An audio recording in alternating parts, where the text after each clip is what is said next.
Still can't believe how stupid that plot twist is. How does Chip know how to talk if he just came out of the planet? How does he know how to interact socially if he's never done it before? Like he said, he came out of the planet and he doesn't know a thing about it. Then how did he immediately know how to speak English? How did he know how to have body language properly? You know, sometimes the body language is just acting out what it's saying, like Zelda from the CDI games.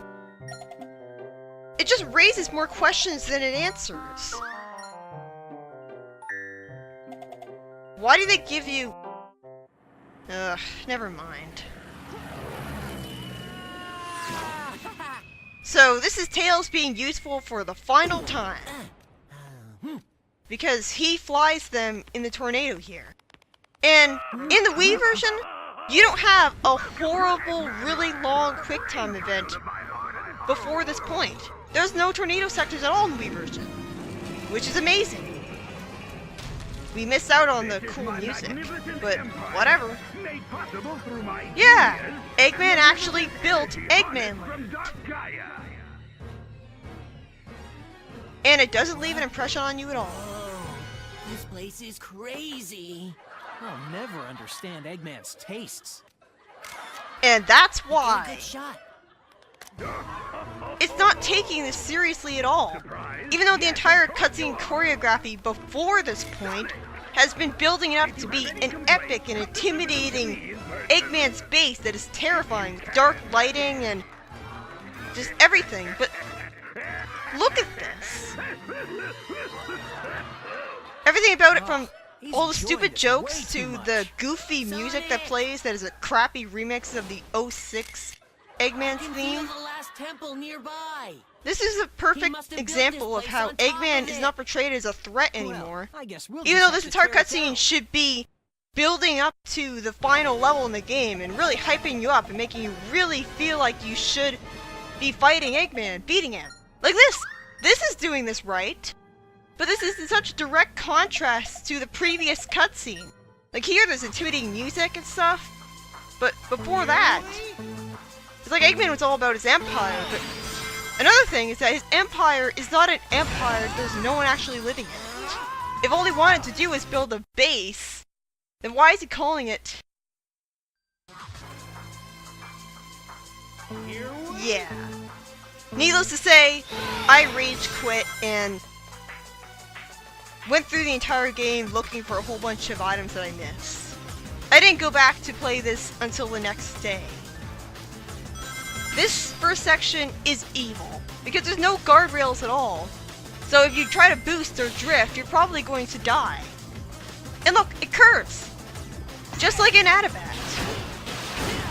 Although in general, I think I like this stage more than Adabat and Chunnan. Like, I don't know, something about it. God! Why can't you homie attack into that enemy by going back? There's two alternate routes from here, and to be honest, I'm not sure which... I guess the left route is better. It's kind of hard to determine that. And that perfectly illustrates how spin dash jumping is just so much better and satisfying of a shortcut. It's so easy to die here because there's so many bottomless pits. You can easily die from boosting. So, I didn't very often. Honestly, oh, here we go. This is the most boring part of the whole entire game. I am dead serious. Who thought this was a good idea? You're just waiting around. You can homie attack towards the other spinning things to get through this section faster, but sometimes the targeting reticule will clearly show up, but you'll still air dash to your doom. So it's risky trying to get through the Ferris wheel section faster.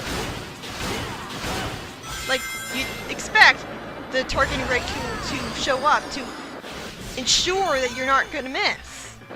The 2D section is the best part of the whole entire level. That is sad. And look at this! This is, aside from this moment, this is the perfect example of how the Wii version is better. In the HD version, you die constantly on this section, and the only reason that you have to, the only reason you're able to beat the level, unless you grind it for a whole bunch of lives, is because you get an extra life every time you respawn from a checkpoint in the Spoggen section.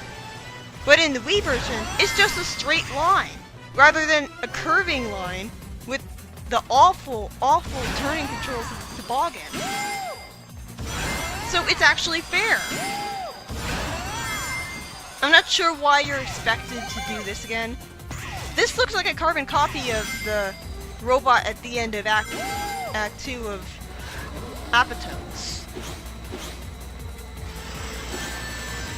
You expect the Chun-Nan version to be here or something.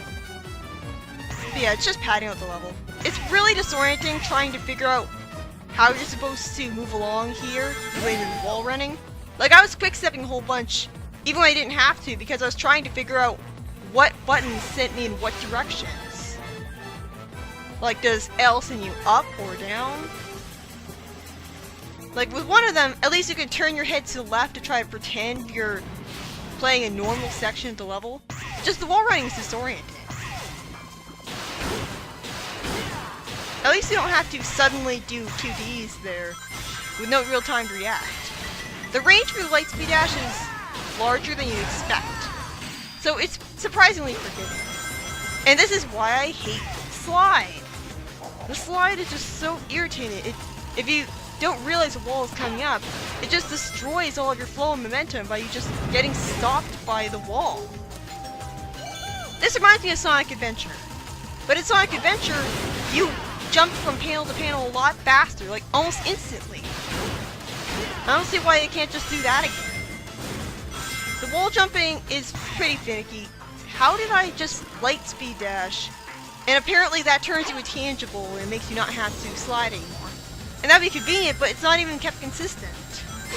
It's hard to tell that this is supposed to be a 2D section because of the dynamic camera angle. So at first you think it's a 3D section, you can move left and right. But all you can do is really... It's better to just go as up as you can, because even if you crash into the wall, you're still going to be able to fall to the right. This part is so narrow. It's so easy to die, even if you hit the dash pad. I'm complaining a lot, but even despite of all this level was better than I expected it to be. And it can be fun. Like, it's got a lot of fast-paced fun to it. But you got a lot of annoying sections like this, where it's just turning around. Like, it got a curving area where you're walking forwards. How do they think that was a good idea?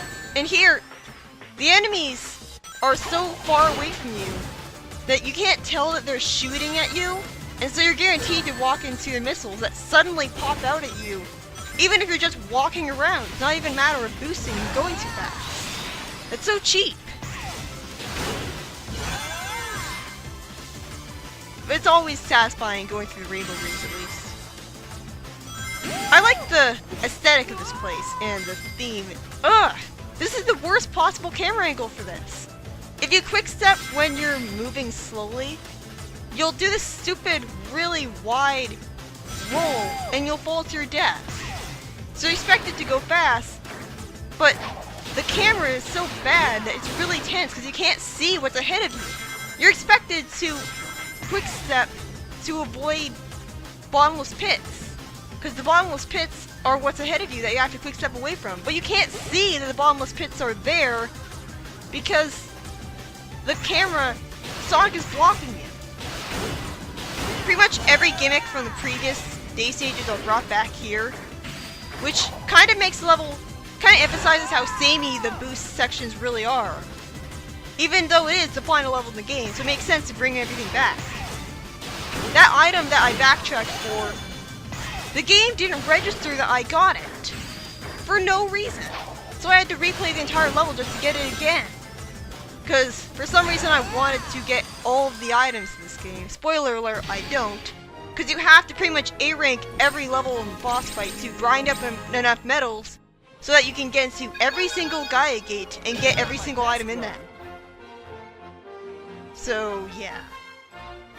So, it incorrectly registered me as only getting...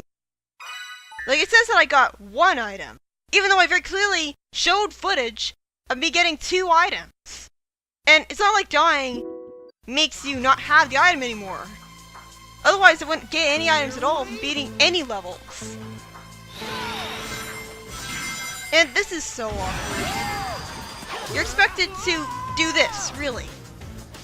Not my best run. There's a time limit. That's the biggest problem with this mission. You're not allowed to go too fast, because otherwise you'll end up running past all the rings. But you're also not allowed to go slow, because the time limit is just ridiculously strict, and it keeps on going after you die. Well, I think that's the next mission, actually. I think this is more of a no-death run. But yeah, this is so awkward. I don't know why people say that Sonic 06's controls for the ground are bad. When, with this, you move so forwards in any direction when you're just trying to walk around in a circle. The analog movement, the analog control is terrible. I mean, it's perfectly suited to the kind of boost gameplay where you're just boosting forwards and drifting and everything. That control's sort of fine. It's just when you're trying to, like, these missions force you to walk around normally like Sonic Adventure 2. But you can't. It's very good that there's all sorts of arrows pointing in the direction you need to boost and quick step. Like, that's good. It instantly registers it in your brain. For the most part, I feel like this is a good aesthetic, even game design wise, aside from the very beginning section of the level, where there's so many holes in the floor because it's on a certain type of metal floor, like a grate. I'm not sure how to describe it. But because of the way the very beginning metal land looks, it's kind of hard to tell what's the hole that you'll fall into, and what's a part of the land that you can just go on just fine. So I feel like that's bad game design. Well, I was really lucky that I managed to beat this on the first try. You get better as you get better at wall jumping as you progress through the game. I think that my strategy was I started holding the opposite direction in midair while I was going to another wall, and that before I was just continuing to hold the direction I always had. I think that's it. And now we get to the worst part of the whole entire game. You're expected to go through the entire level all over again, but you essentially can't die, because if you die, then the extremely strict time that keeps on going down. So you pretty much have to beat it all in one go. The checkpoints that give you more time don't actually serve as checkpoints, so you don't really respawn from them. I died 42 times here! 42 times for one mission! It took me well over 38 minutes just to beat this mandatory mission that's mandatory for beating the game. Why did they think this was a good idea? You'll die so many times here because the time limit is so strict. Oh, I'd still take this over the HD version of Eggmanland, where it combines the day stage and the night stage. And so it lasts over 2 hours, and you have to do it all in one sitting. At least this mission is separated into one mission, and it doesn't take 89 minutes. It's so confusing there, it's telling you to go both left and right. So I got confused and quick-stepped a whole bunch of different ways.